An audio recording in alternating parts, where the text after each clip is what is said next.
So that was really weird. I'm not sure if you heard the same thing at the intro music. The countdown was very fast at the beginning and then slowly slowed down towards the end.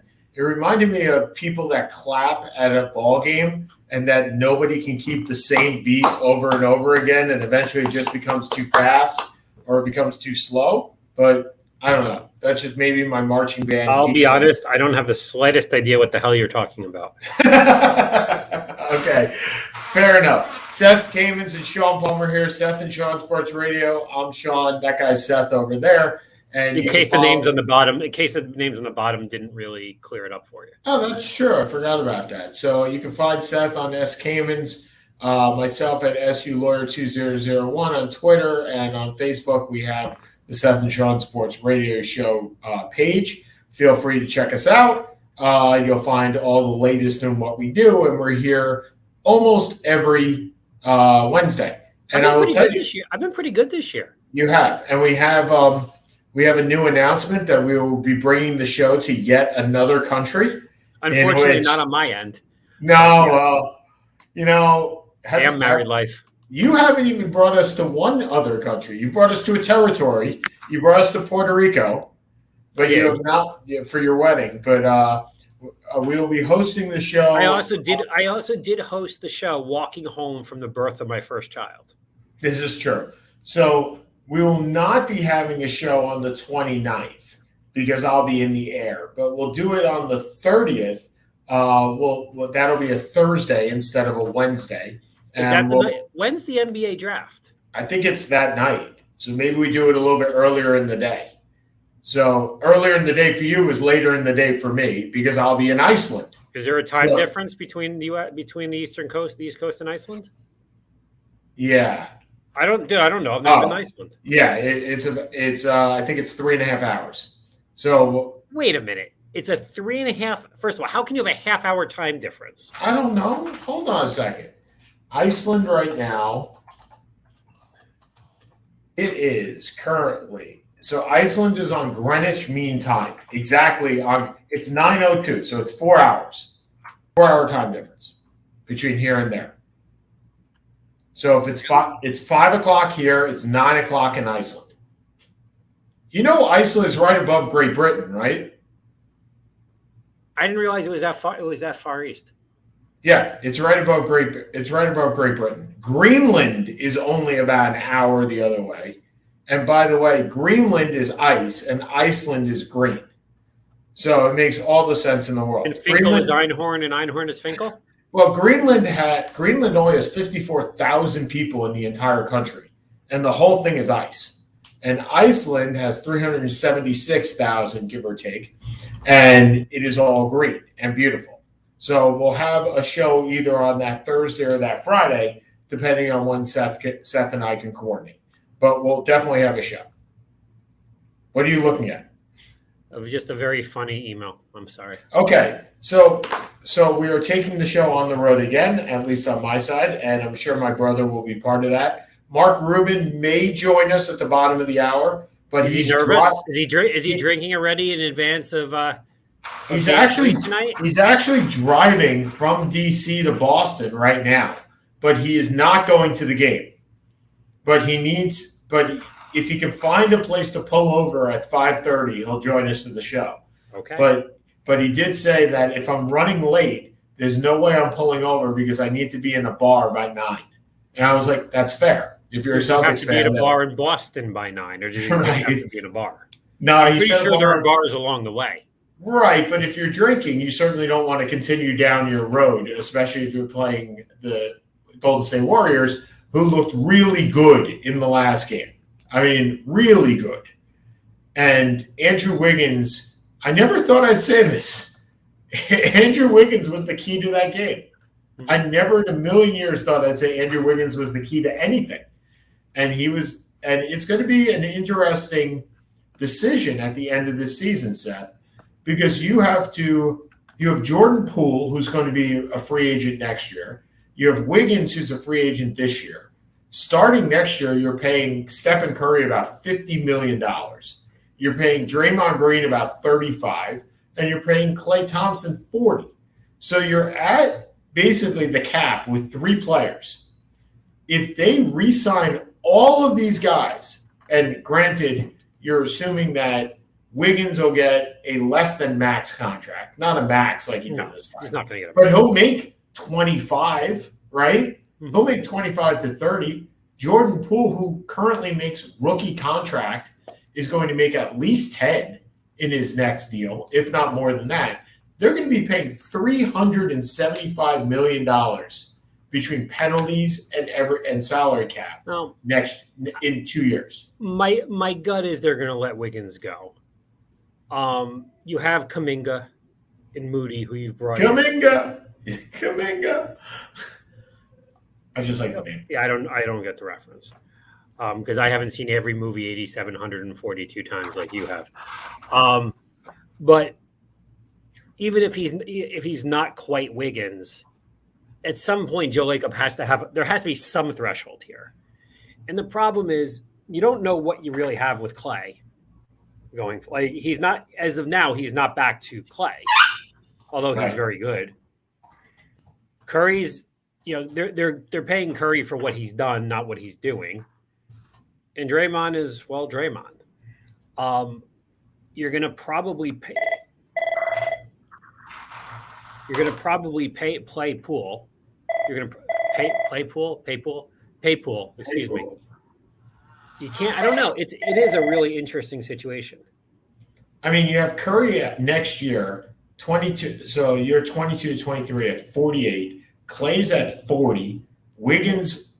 Wait. Oh no, Wiggins has one more year. I'm sorry. Okay, He's at so they can kick this down the road a year then.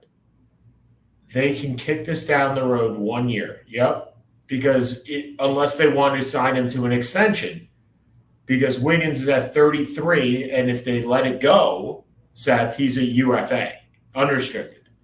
Poole is a restricted free agent. So the only free agents that they have after this year, you're absolutely right, are Chris Chioza, who I don't think has ever played, Juan Toscano Anderson, and Quindry Weatherspoon. That has to be number 13, 14, and 15 on the Toscano Anderson's gotten some time. Has he? He's 29, so I assume he's either the Jack Haley or otherwise. No, he's an athletic guy. He bounced around the G League a bit. And I mean, just to put this in perspective, so next year they have 8 players signed at $171 million. The 2023, they have $144 million allocated already for 6 players. $99 million in the guards. They have $100 million in guards. And that's only the 2 of them. That's not including Poole. That's the 2 of them and Moses Moody. Okay, I think Moody is a 3, but okay. Well, according to this, they hold him as a shooting guard. So, I mean, and that's with the club option on Moody. So, I mean, yeah, and soon they're going to have, look, Curry's 34, Thompson's 32, and Draymond's 32.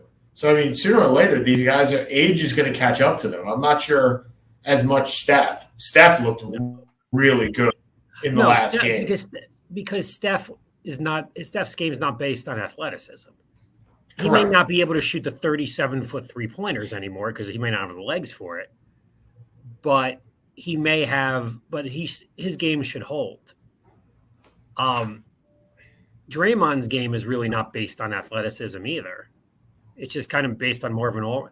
Clay is the concern to me. Is the concern because Clay's game, as great a shooter as he is, and his release is the fastest in the league when he's there. His game based on his defensive ability is based on athleticism. And so next 2 torn ACLs. I mean, who knows? Look, the key is after this year, Wiggins becomes a free agent in 2023. Draymond has a player option in 2023, and Poole becomes a restricted free agent in 2023. So who are you picking? Because if you want to get remember, if you let these guys go, if you just let Andrew Wiggins go, you're already over the cap, you're over the tax. There's no way to get any value for him except in a sign and trade. And why would he do this? Why would he do it? There's no reason for him to do that. So you're basically picking either sign them all or you got to trade one of them at the end of this year. And I'm not sure you can, with a well, I guess they did it with Iguodala, but I'm not sure with a good conscience could you trade Draymond Green. No, I don't think you could.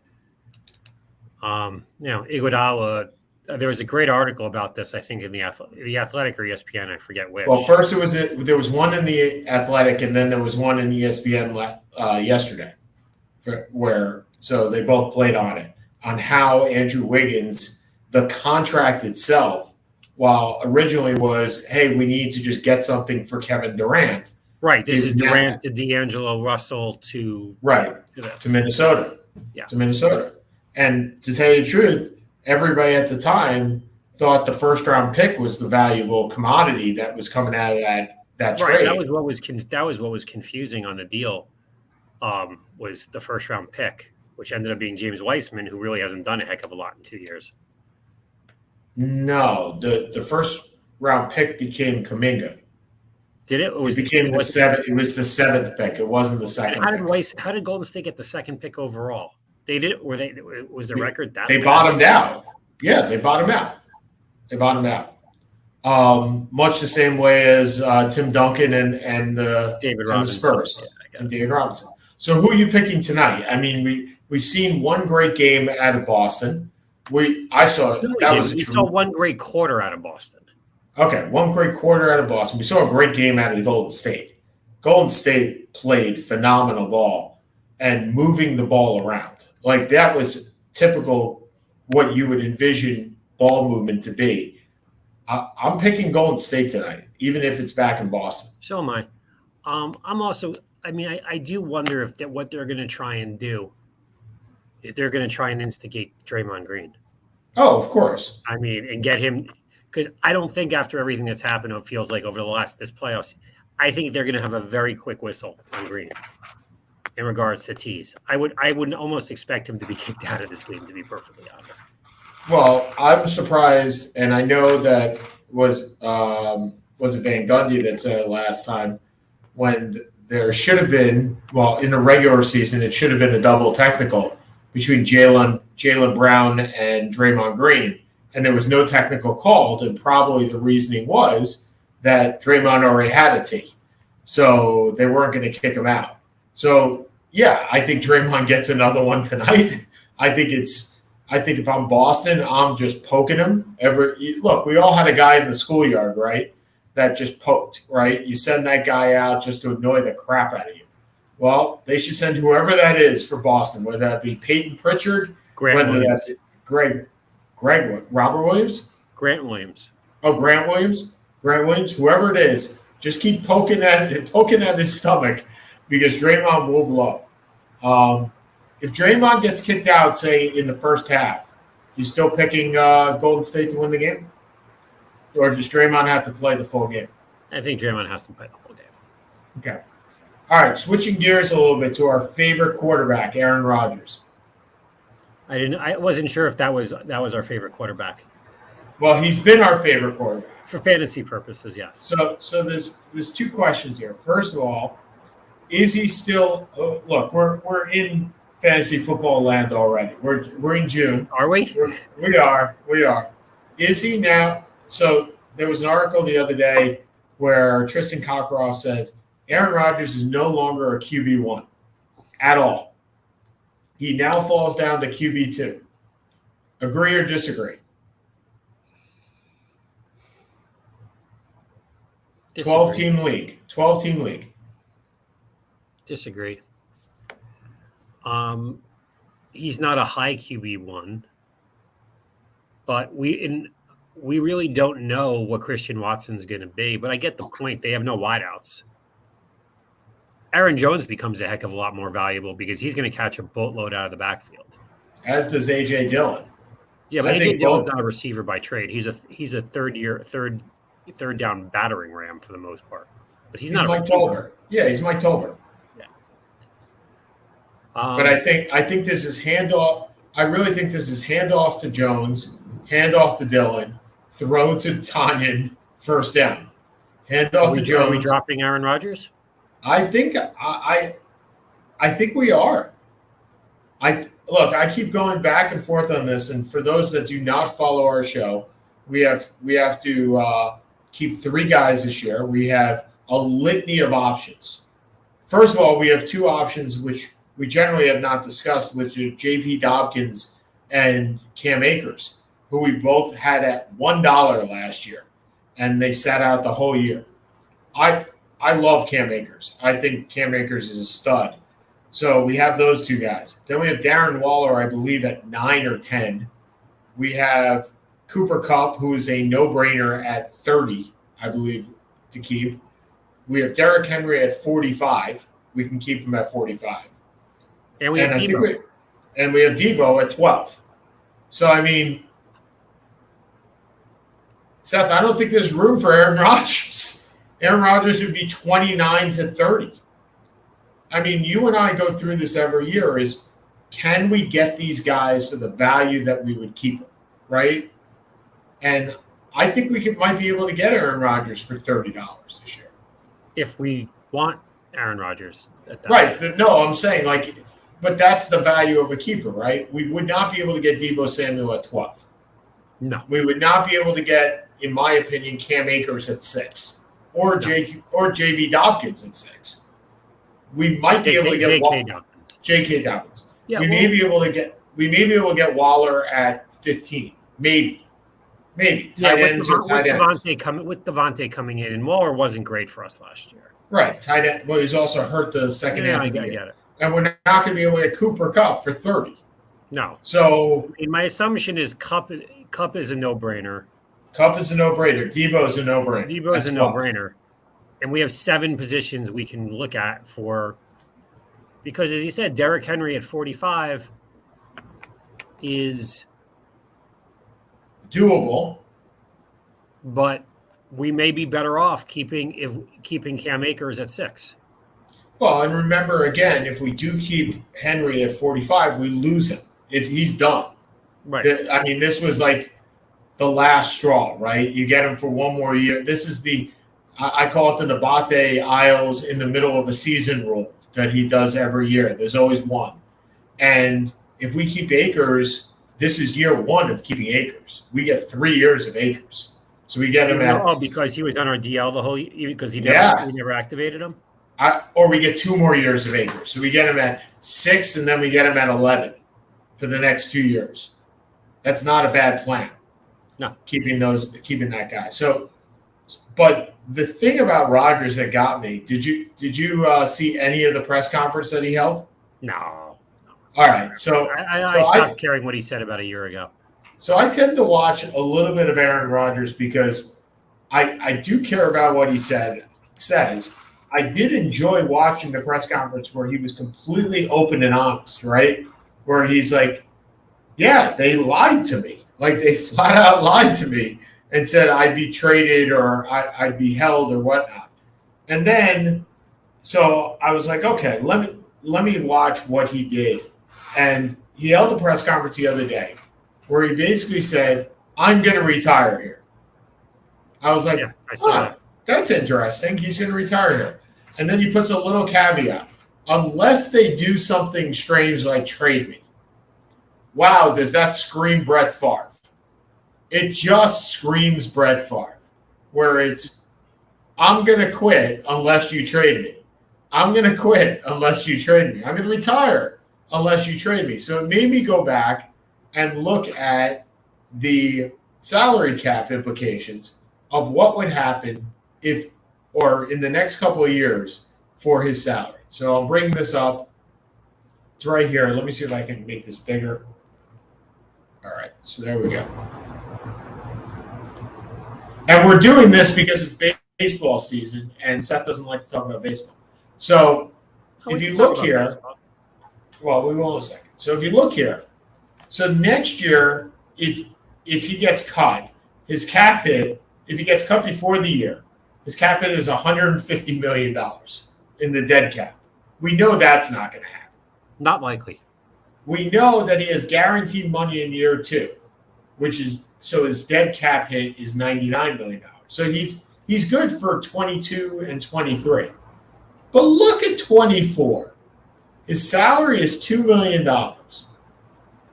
His signing bonus is only $8 million. His option bonus is 30. And his dead cap goes from 99 to 24. So remember, they cut Matt Ryan this year, and the Falcons took a $44 million cap hit just to cut Matt Ryan, or to trade Matt Ryan. So dead cap. They took $44 million on the dead cap, the Falcons did. I see every scenario where Aaron Rodgers at the age of 40 says, you know what, I'm done. I'm retiring unless you trade me. Like, I'm so sick of this. I'm so sick of Green Bay quarterbacks. You listen to the press conferences. Well, I wanted to see what he would say because I wanted to see whether he would say, I retire, or he would retire. So declining either of the 23 and 24 options converts that base salary into a bonus. But you're not declining it, you're trading it. So it doesn't matter anyway. I'm just so fed up that, look, we could protect him at 29. I'm not sure I want this. I know you personal, professional, I get the fantasy world is a lot different than the reality world. This guy just bothers me now. Like, we rode him to a couple of championships. I was happy with that. Okay, so let's talk baseball. So Mets and Yankees are both in first place. True. I knew that. I know you did. Would you rather, as a Yankees fan, see the Mets in the World Series or see somebody else? Are the Yankees there? The Yankees are there. Yeah, I'd rather see the Yankees Mets. I mean, how can you not? I think and I wouldn't. I don't want to see the Yankees there. Right, because you have an inferiority complex. I'm serious. Like, Mets fans, Jets fans, they have inferiority complexes about the big quote unquote big brother. To me, you want it because you're probably a better team than the Yankees, and assuming Nestor Cortez doesn't continue this, run. And how do you get the real headlines? By beating the crap out of the big brother. As a Yankee fan, I don't particularly want to play them because the idea of playing DeGrom and Scherzer is not overly attractive to me. 4 times in 7 games. It reminds me of 2001. Yes. So I wouldn't want it as a Yankee fan, but I think it's enjoyable. I mean, is it really more fun to watch us play the Milwaukee Brewers? I would rather play anybody but the Yankees. Anybody. Because your heart couldn't take it if you lost that series. That's probably true. I've already lost it once. That's probably true. Yeah, but you lost it in a year you weren't the better team. You very well may be, especially if you can beat the Dodgers. You're probably the better team going in. As you can see, I still have an enormous amount of confidence in this Yankee team.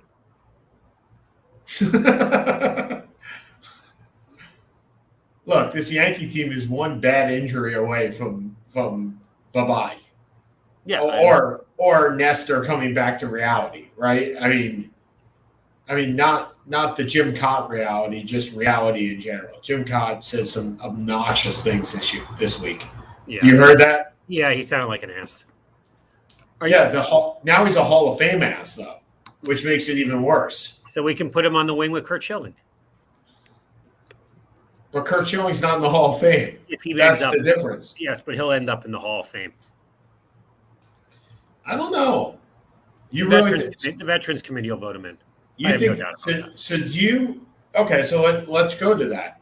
Do you think we talk about the Hall of Fame maybe 3 or 4 times a year, right? We talk about it in January when it comes out. We talk about it in December when the ballot happens. We talk about it in August when the actual election happens. And we talk about once a year otherwise. Do you think A-Rod and Bonds get in? Yeah.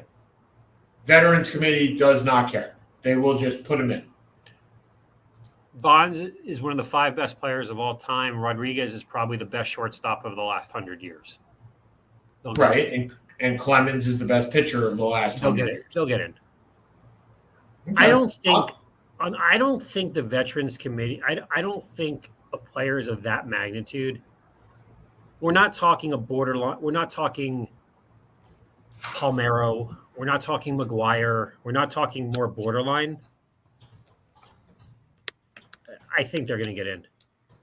I should say Palmeiro wouldn't have been borderline if without this crowd. No, Palmeiro is definitely not borderline. Yeah, I think Palmeiro, 3,000 hits. Yeah, is, 500 yeah, never mind. So I'm looking at the Hall of Fame veterans. Who is the members of the Hall of Fame Veterans Committee? I'm just curious if they actually have the members. Generally, they do. Committee members. Nope, they don't say exactly who is part of that. That's a shame because they have people in here that died. So I know that that's definitely not there. That's a shame. I guess I'll figure that out for next week.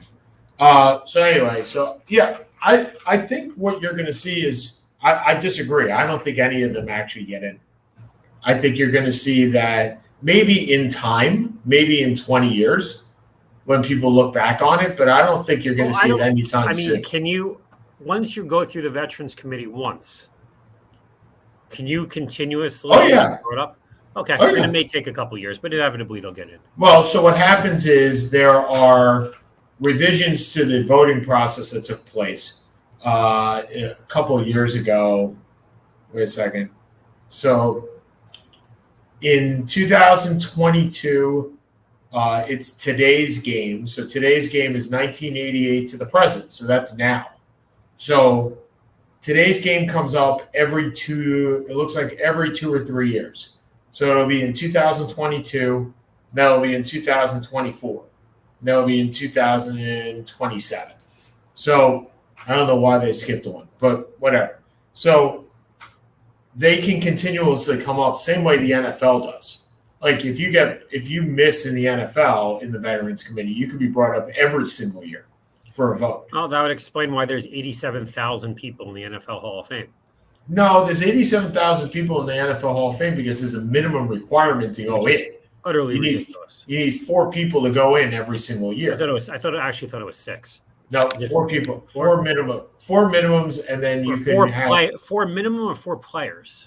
So you can have a minimum of 4 on the regular ballot, and then the Veterans Committee for the NFL Hall of Fame is actually a yes or no vote, and it's maximum, I think, of 2. But you can have more than 4 in the players. I think it's between 4 and 8 that you can have in the NFL Hall of Fame per year. So you could have a legitimate 10-person class. Are you looking that up right now? No, I wasn't. Oh, I believe I think you can have a maximum of 10 people. And trust me, 10 people would be a very long night in Canton. It would be a very long night. I'm tired just thinking about it. Going back to baseball, though. Yeah. Are you okay with the Angels firing Joe Madden? Yes, because, look, you lose 10 in a row. I really don't care who you are. You lose 10 in a row, you should be fired. 10 in a row. Look, they were 2 up in the playoffs. And you and I, 3 weeks ago, thought we would finally see Mike Trout in the playoffs. In fact, I believe we talked about it on this show, that we'd see Ohtani and we'd see Mike Trout in the playoffs. Then they go and lose 12 in a row. I think last night they lost their 13th in a row with Phil Nevin as their manager. And now they are 8.5 games behind the Astros in the West. Seth, you lose 12 games in a row? No, it's not all the manager's fault. But, wow, you lost the clubhouse if you're doing that. I mean, even a lucky manager would win 1 out of 12. Well, it's just, yeah. I mean, look, he wasn't He wasn't doing it. It wasn't like how they've been great the 2 years before. The 2 years he was there before that. Correct. They got a new general manager this year.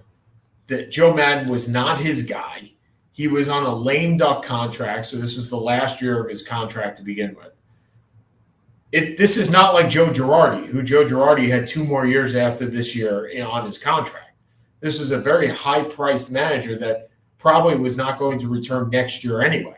So if he wasn't going to return next year, and he walked Corey Seager with the bases loaded, I mean, this is not. He won the game. I don't know how he did that, but he won the game. But Corey Seager is not Barry Bonds. No, when Barry Bonds was superhuman. Well, jumping to the Northwestern graduate, were you surprised that Philly fired Girardi? I mean, that had been kind of talked about a little bit. I was trying to figure out who the Northwestern graduate was for a second. Well, someone who's much smarter than either of us are. Oh, absolutely, and much richer. I mean that, and quite frankly, more unlucky than. Look, he's been fired after winning a World Series and winning Coach of the Year. Within 2 years of winning a World Series, losing a World Series, and that when he lost with the Yankees, right? And then got fired. What year? Who was he fired by that he won the World Series within 2 years? Was it manager? Marlins? Manager of the year in Florida. Right. Got fired. Sorry, manager of the year. I meant manager of the year, not win the World Series. The Yankees for what, 7, 8 years, 10 years, something like that. They won in 2009. Yep. And then he got fired in 2018. He got fired 10 years later. Hold on. So he went to the Cubs. Oh, no, that's playing career. Hold on. So here we go. So he won the World Series in 2009. He gets fired by the Yankees in 2017. Yeah. It's 18. Right. So he wins manager of the year, then wins the World Series, then was in his 3rd year with the Phillies. With the Phillies, he won 48% of their games, was finally given a team that payroll made sense, but the team made no sense. Look, you and I talked about this at the beginning of the year, right? That team made no sense. That team was a Frankenstein. That team is a Frankenstein monster. It's a fantasy. It's a fantasy baseball team, and it's worse. Look, it was a fantasy baseball team when Bryce Harper was able to play the field, and then the goal was you tried to bash, right? You signed Castellanos, you signed Kyle Schwarber, and I love Kyle Schwarber as a leadoff guy as he gets on base, but that guy is slow. He's like Ernie Lombardi slow. So you have him and Castellanos, and then you have Bryce Harper as your right fielder, and then Bryce Harper hurts his elbow and can't play the field anymore. Well, you're not taking him out, so you're putting Castellanos and Schwarber in left and right field. Seth, that's like putting you and me in left and right field in Coors Field. Hey, I got a heck of an arm. What are you talking about? So do they. They just can't get to a ball. You could have Joe DiMaggio out there and it wouldn't matter. Those two are horrible. Then you have Alec Braum, who's at third base, who probably should be a DH. And you have Bryce Hoskins at first base, who should probably be a DH. So 4 DHs in a league which until last year didn't have a DH and now unfortunately does. I will beat that drum until I die. Anyway. But the fact is, was it right to fire Girardi? I don't know. Like, the team wasn't succeeding. Who's the sacrificial lamb? They didn't have – I mean, you can't fire the players, right? That's the old adage. So you got to fire somebody. And they fired Girardi. And at the end of the day, he finishes 22-29. I think he went 3-7 in his last 10. Girardi is a good manager. He's not a great manager. He had great teams. I mean, and when you have the Yankees, Florida wasn't a great team. No, but when you have the Yankees, remember he only had 1 year in Florida. He went 78 and 84. Oh, he had 1 year. I thought he had more than one. 1 year. Wow. 1 year in Florida. 78 and 84. Disliked. You have 1 year. You win manager of the year, and then you get fired. Yep, 1 year in Florida. Jeez. So yep, the team went 78 and 84. was in wild card contention, even though the team had the lowest payroll in baseball. They had a $15 million payroll. $15 million in 2006. Very Pittsburgh Piratean, or if that's Yep. So after the regular, so in 2000, so on October 3rd, 2006, they fired Girardi and replaced him with Freddie Gonzalez. So yeah, and then he went to the Yankees in 2008 and finished third, first. Then he had the Brian Cashman, right? He had the Brian Cashman career. Yep. I got a whole lot of money. I'm going to outspend everybody else, so I'm pretty good at my job. That's. You ever want to have that discussion? Do we ever bring on Mike Nirenberg? Ask him his opinion on Cashman. I'd like to bring on Mike Nirenberg for many reasons, but number one, he's an Islander fan. But more importantly, do you think so? Okay, so let's go back to the Hall of Fame. Is Brian Cashman a Hall of Famer? No. Why? He did his job, right? He did his job very successfully in the 90s. He didn't build the team in the 90s. He had access to an absurd payroll. Yes. And they were a consistently good to very good team. But the only team he built that won a championship that I can think of was a mercenary team that he spent $500 million to build. I guess my criteria for the GM of the Yankees versus the GM for the Cincinnati Reds is two different things. Okay. It's like the Bill Snyder. It's like I always talk about how great a coach I thought Bill Snyder was at Kansas State. Yep. It's very easy to be the head coach at Notre Dame or Alabama or to build that. It's much harder to build something in Manhattan, Kansas, or in Cincinnati, or in Pittsburgh. I think he did a good job. He didn't screw anything up in the late 90s, but remember, a lot of those people came from the GM that preceded him because he came in 95. Right, that was Bob Watson. Bob Watson, Gene Michael was very heavily involved. Yeah. Look, I think you have to give him credit, and I am assuming he was the one who made the call on this. I love Buck Showalter as a manager. I believe you're a big fan as well, and he replaced him with Joe Torre, which made no sense, but ended up working out quite nicely. Well, okay, so Cashman so some of the good things that Cashman did. He traded David Wells and got Roger Clemens. He acquired David Justice. He made the trade Soriano for Alex Rodriguez. He's the only one that could, right? Because Alex Rodriguez was only going. He was coming to the Yankees. Okay. What exactly was he was going to go to the Red Sox and that fell through. Who But else was going to afford him? But at some point, even if it's money, did he make any bad look? I keep saying the Yankees are the Yankees, and now the Mets are the Mets, because they can spend and make a mistake, right? You make a Danny Tartabull mistake, and you can just write it off as a rounding error, because that's really what George Steinbrenner used to do. Yes, I made a Steve Kemp mistake. Yes, I'm going back a while. That's going back a long way. I made an Ed Whitson. No, because Jason Bay couldn't have been that mistake because the Wilpons were not Steve Cohen. That was a mistake. That was a big mistake that pretty much ruined the Mets for a couple of years. It did. But now, are you guys still paying Bobby Bonilla, by the way? Yes, we are. Yeah, thank you so much. Hey, that's what I'm here for. Bobby Bonilla Day is coming up soon. I mean, and we can once again talk about how that is not the worst contract in Major League Baseball history. There is a better contract. I bring it up every single year. But anyway, that's the difference, right? So who are the bad players, or were there any, that Cashman brought in that you can say, look, the Mets brought in Kaz Matsui, right? That was a bad trade. That was a bad acquisition.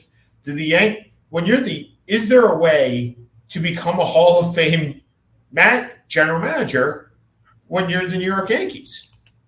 Is there a way is Joe Torre worth being the Hall of Fame manager because he managed the New York Yankees? I mean, but there's a difference between being a GM where your job is to bring in the talent as opposed to being a manager who juggles the egos. Okay. And Torrey did have to do that with some pretty big egos. Sure. You know, it is a little bit easier when your best player doesn't have that ego of the best player, or if he does, it's not as expressive. I'm talking, of course, about Jeter. I was about to say, yeah. Yeah. I mean, Jeter was never put all the attention on me guy. And like we saw this with Tim Duncan in the Spurs, it's a lot harder to get everybody. It's much easier to keep everybody in line if your best player is also the guy leading by example, as opposed to. So I think, look, going to winning 4 out of 5 and going to 5 out of 7, because they won what? They won 96, 97, 98, 2000, lost 2001, and lost 2003. Mm-hmm. I think it was 2003, the Marlins. I think that's a Hall of Fame run. I'm not sure spending the money on it is the same impact. So would you put him in the Hall of Fame? See, I have a problem with general managers to begin with. Like, if you in total, I also have a problem with managers because Joe Girardi is not a worse manager because of what he did on the field with the Phillies, and Joe Madden is not a worse manager because of what he did when Mike Trout suddenly decided not to hit for 2 weeks, and Tyler Wade stopped hitting for 2 weeks. That doesn't make Joe Madden less of a good manager, in my opinion, right? Mm-hmm. And I say this, look, Brian Cashman, when you deal with GMs, you do have to make certain decisions. How many of those decisions did not work out for the Yankees? I can really only think of one really, really bad decision that he made, and that was Kevin Brown. That was a bad decision. Well, let's look at it this way also. George Steinbrenner died in what, 2006, 2007? Sure. Since in the last 15 years, since the purse strings have been relatively not hamstrung, but have certainly not been what they would have been if George was in power. They've won one championship, which was let's call it what it was a mercenary run. Yep. Spending $500 million on Burnett, Rodriguez, and Teixeira. Yeah. I don't remember them going to it. Now they've been in the playoffs, but I don't remember them going to a World Series. Nope. So they haven't been to a World Series since 2009. Right. So they've had a top 3 to 5 payroll for the last 15 years, and they've been to one World Series. Do you hold what happened with Houston against them? No. I mean, yeah, I can't look. I can't give them credit for going to the World Series when they didn't. No, that's true. Would they have gone? Maybe. I'm still not sure they were a better team. I mean, I don't think anyone would be. Yeah. But you were still there. You were there in Game 6. You were there. Yeah. So, look, would they have gone? Maybe they would have gone to one series. I mean, I don't know. But at the end of the day, if you're the GM for the Yankees for literally 30 years, the last 15 have not been overly impressive. Well, you and Mike Nuremberg may get exactly what you want because I didn't realize this. Cashman's last year of his contract is actually this year. He's up at the end of this year. I think he's got a lifetime deal. I don't think that's going to be an issue. Okay. They could have let him go after last year. They didn't. True. That's true. I mean, look, last year Cashman traded for Anthony Rizzo and Joey Gallo. Like you said, it's really hard to parse general managers and what they're responsible for and what they're not. The one thing that I will put in your bucket as a positive for him not to be in the Hall of Fame or not to give him credit is you don't see minor leaguers coming up anymore for the Yankees and making impacts. Now, whether they're traded or not is a different story, but the Yankees of our youth were led by four guys that came up through the system, right? I mean, and were supplemented by other guys that came up through the system. I mean, I think of Gerald Williams as a guy that came up through the system that was not one of those core four and still contributed, right? Mm-hmm. And since since George has passed away, which is really surprising, I'm going to make this statement. Since George passed away, they have stopped doing that, which was the whole complaint of George 20 years before that, is that he kept trading away prospects. Yeah. But, I mean, the biggest prospect that they've had the last couple of years was Gary Sanchez. And then he gets traded to Minnesota, where he is playing very well right now. He just, for whatever reason, couldn't handle New York or did not play well in New York. Or Louis Saravino, I guess, is another guy that came up through the system and is doing well. But you're not seeing whether it is part and parcel of the new major leagues, in which minor leagues. I think that's a lot of it. There is the win now pressure of New York, and not just New York anymore. I mean, there's win now pressure of a lot of places. Yes, I agree, but we're talking. It's society in general, but we're talking about the Yankees. Yeah, sure. So it's accentuated with the Yankees.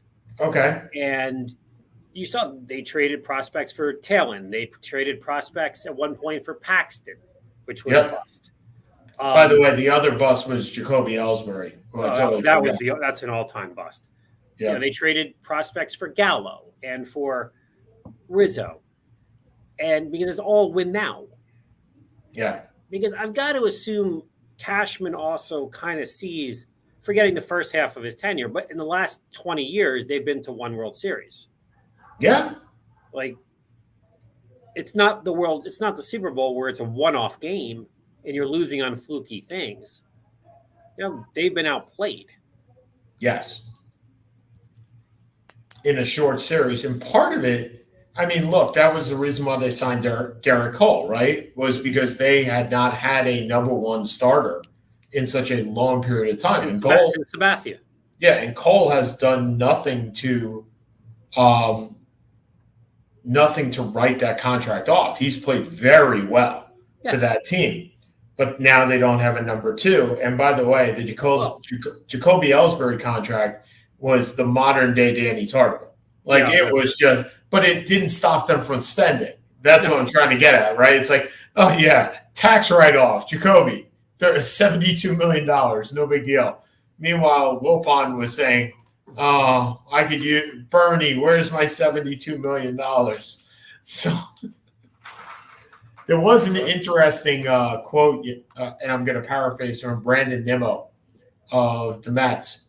So the difference between the Wilpons and Cohen, and this is what every Yankee fan has felt, fortunately for them, their entire lives, is that they spend to win. And you want to have owners like that. You want to have those owners. And I'll tell you, I'm happy to have one now. I feel a little spoiled by Uncle Stevie. I really do. I feel really spoiled by Uncle Stevie, knowing that we're just going to outspend everybody. Now I feel like a Yankee fan for the last 45 years. Enjoy it. Look, I'll buy us a championship too. I don't care. I never did. Flags fly forever. I don't care how you got it. So, how do you think it feels to be a Cleveland Brown fan? 2 years ago, you are at the precipice of a championship. Last year, the team kind of falls apart a little. Sure. Mayfield's wants out. Yep. You pay $250 million for this quarterback, who, based off of the 23 massage therapist issues, was probably going to get suspended for six games. No, I think it's going to be longer than that. I'm saying just off the 23 was going to get 6 games. Now, there's 66 of them. It's 100 in total. So you're now Cleveland. You have a backup quarterback who will rather be anywhere in the world than there. But the ironic part is that's probably the only place he could end up starting this year.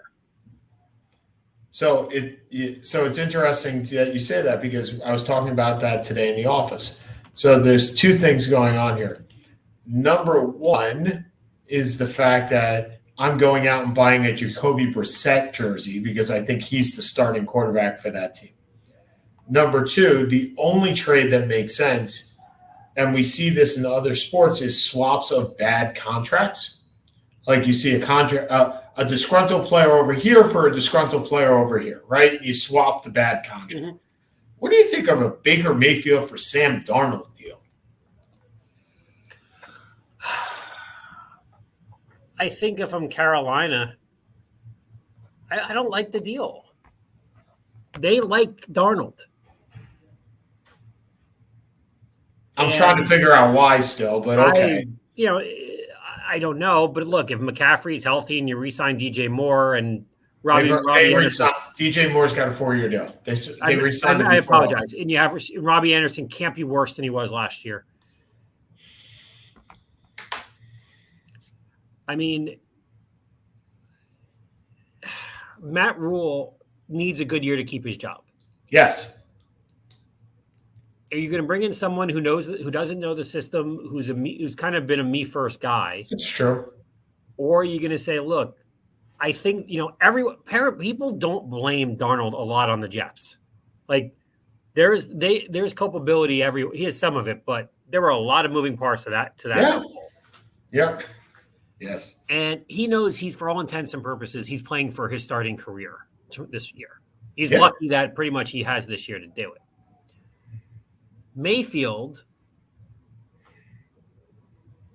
why? To me, it makes. I don't think Watson's playing this year more and more. Oh, I don't either. I think Cleveland kind of knew that by the way that they structured that contract too. So Mayfield, the only place you can start is here. Seattle. Seattle's not Seattle. If Seattle wanted a quarterback, they would have traded for it. Seattle doesn't want a quarterback. Okay. They're happy with the two that with Geno versus Drew Lock. Oh my Lord. Yeah. So it lowers DK Metcalf's fantasy value a little. Oh, to be Rashard Penny. Anyway. Well, he's not going to be there anyway. Nope. They drafted Kenneth Walker.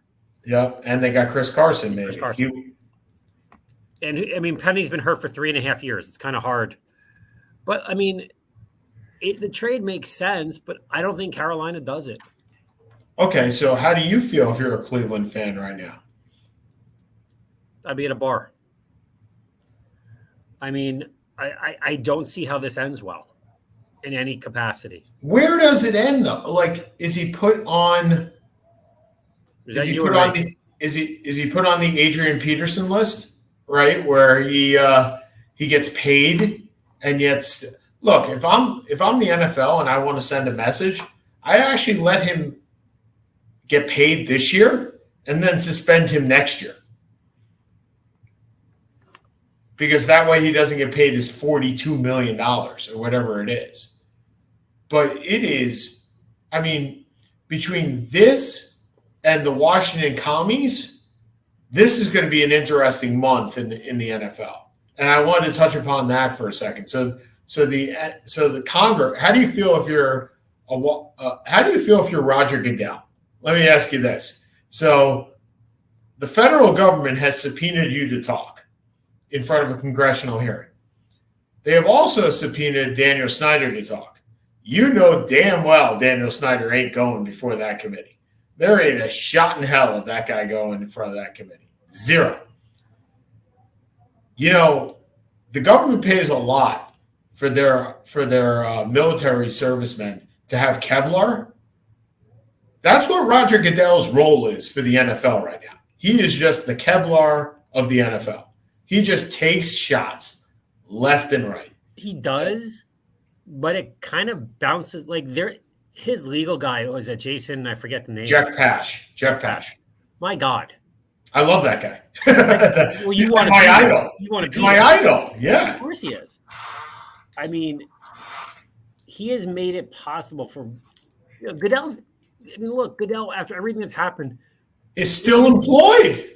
He should be throwing him out on his ass. He's going to get in a 4-year an extension. And it bounces off of him. It just does. I'll tell you, if he goes into a congressional hearing, the one thing about Congress is that they are not limited in scope. They can talk about anything they want in a congressional hearing. This is not a courtroom. This is not, you are limited to talking about, I don't know, Deshaun Watson. They can go from Deshaun Watson to John Gruden if they really wanted to and talk about the tapes. And remember, Roger Goodell's under oath. And it may be the most interesting hearing since the steroid hearing, at least for me. Like, I'm really interested in watching this thing. I'm totally enamored with seeing Roger Goodell on stage and seeing how he can deflect this. And I'm hoping that there are some senators and congressmen that don't allow him to escape. Because there are some things. I made a bet. Let me ask you this. I made a bet last week with a coworker because gambling is now legal. $20 that by the end of 2022, Daniel Snyder is forced to sell the team. What do you think? I think there's a good chance that happens. Yeah, I do. I absolutely. I hope he's the owner there for another 30 years. He has butchered that franchise, which I hate so much, to a point of irrelevance and just irrelevance both on the field and with the fans. So here's my next question. If the Broncos got $4.5 billion last night, which they did, how much of they're not the Redskins. How much are the Commanders worth? Because they got to be worth more than that. 6, 7, I don't know. 10? Who could pay 10? The Waltons could pay 10. The Waltons could pay 10, but they can't own more than one franchise. I'm just saying, look, you and I lived in Washington, different times, but we lived in Washington. If Snyder sold that team, it would be like Steve Cohen for the Mets. Yep. It would be, yes, we're back, right? And fans, they have the Washington, D.C. fans, and I know I say this in a lot of different sports for a lot of different fan bases, they are one of the best fan bases in football. They are just absolutely disgusted. Yes. I mean, so disgusted that Snyder is presenting a 50,000-person stadium in Virginia. Seth, 50,000 people. The University of Michigan holds 106. Yep. This is a pro football team, not even college. Anyway. All right, we're down to our last 2 minutes. We talked a lot about baseball, and we talked a lot about the NFL, neither of which really mattered this week because neither of which is in session. Baseball and Brian Cashman. So do you have anything for your last 2 minutes? Are you going to follow at all what's going to happen with the Live Golf Tour? Yes. Yes. With Dustin Johnson coming in, Bryson DeChambeau coming in, Patrick Reed coming in. I'm certainly not going to watch it, but I'm curious. Yeah, I'm curious as to how long it lasts because that's a lot of money. I'm curious as to the ratings because that's where the money comes from, whether this is actually a secondary tour.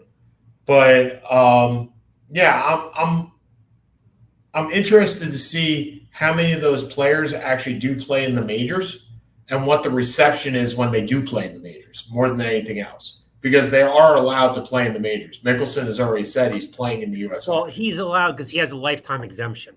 Right. As opposed to, as does Dustin Johnson. Right, but the U.S. Open has said that we will allow anybody in if they qualify. Now, the thing is they won't be playing on PGA Tour events, so they won't get the points that other players would get. But they can definitely go go like Danny Woodhead did to a qualifier. And I guarantee you Dustin Johnson could probably qualify for the U.S. Open if he I would sincerely hope so. Yeah. All right. Got to run. Seth Kamen's over there. I'm Sean Palmer over here. And we'll talk to you next week. Great show, everybody. Have a good one. Bye.